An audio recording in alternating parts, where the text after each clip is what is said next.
Nous allons voir ce qui se passe au moment du déclenchement, c'est-à-dire de l'instant où le photographe appuie sur son déclencheur pour prendre une photographie.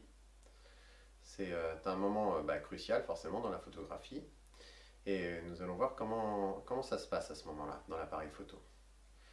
Et pour mieux voir comment ça se passe, je vais commencer par vous parler du diaphragme. J'en avais un tout petit peu parlé auparavant. Et le diaphragme, alors qu'est-ce que le diaphragme? Donc le diaphragme, on a vu que c'était un volet qui se fermait plus ou moins. Il laisse toujours un peu de lumière passer. Et le diaphragme, quand vous n'appuyez pas sur le déclencheur de votre appareil photo pour prendre une photo, il est ouvert toujours à son maximum, à la taille maximum qu'il peut ouvrir. Le diaphragme, alors suivant d'un objectif à l'autre, hein, l'ouverture maximum n'est pas la même.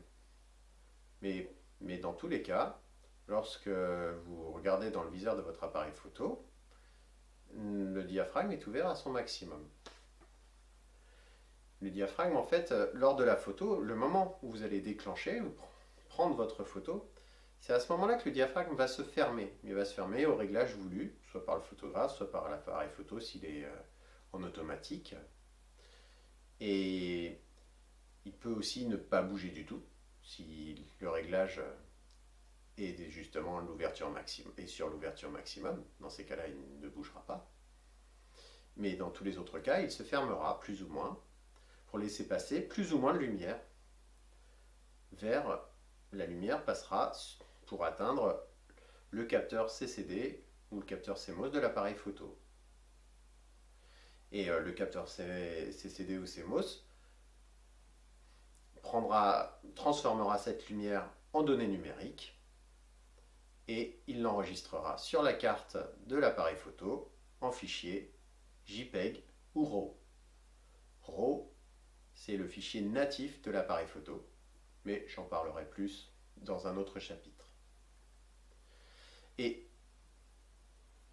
le dernier point sur le déclenchement dure un certain temps. Ce temps, bien entendu, le photographe peut le régler, ou l'appareil photo lui-même s'il est en tout automatique. Ce temps peut aller d'un temps de plus de 30 secondes à un temps très très court d'un 8 millième de seconde. Donc la plage est vraiment très large. Cette vidéo vous a plu? Alors likez cette vidéo. Vous voulez en voir davantage? Des cours écrits et aussi la possibilité de s'inscrire à des cours en réel? Eh bien, www.coursdephotographie.net. À bientôt!